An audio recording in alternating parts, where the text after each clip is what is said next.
In the day's other news, U.S.-backed forces advanced slowly against the last pocket of Islamic State territory in eastern Syria. Rocket fire and air assaults continued into the night on Baghouz. Some 500 IS fighters are believed holed up there, along with several thousand women and children.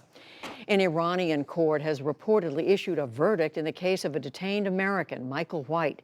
An Iranian news agency says a verdict has been issued, but there's no word on what it is or even what the charges are. White is a U.S. Navy veteran arrested in Iran last July. In all, 5 Americans are being held there. In Malaysia, a court released Siti Shah, who had been accused of killing the half-brother of North Korea's leader, Kim Jong-un. She flew home to Indonesia and was reunited with her parents after prosecutors dropped the murder charge. Her lawyer said they gave no reason.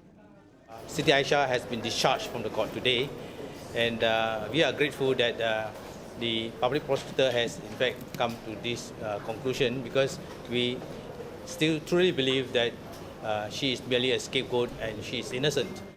A second defendant remains on trial, accused of using a nerve agent to kill Kim Jong-nam in 2017.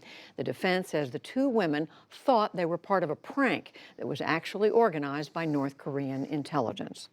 The longtime president of Algeria has announced that he will not seek a 5th term in the face of widespread protests.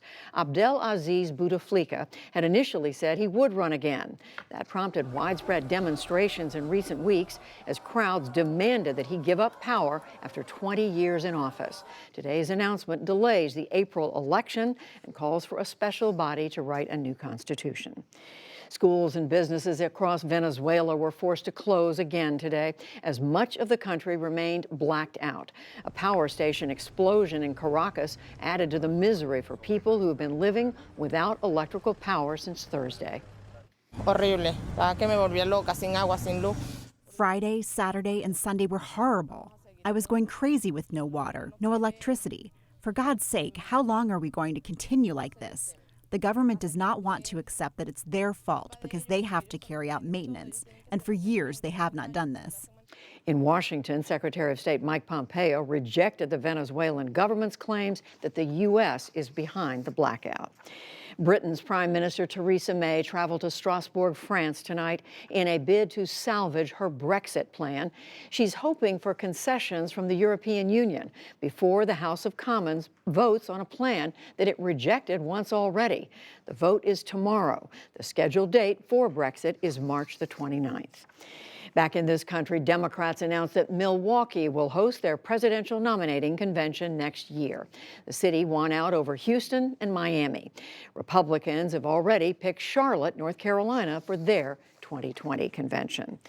And on Wall Street, a tech rally pushed the broader market higher. The Dow Jones Industrial Average gained 177 points to close at 25,650. The Nasdaq rose 136 points, and the S&P 500 added 34. Still to come on the NewsHour, President Trump's top economic advisor on the latest White House budget. An on-the-ground report from the U.S. southern border. We break down the weekend's 2020 Democratic campaign activity, a conversation with author Marlon James on his new novel, Black Leopard, Red Wolf, and much more.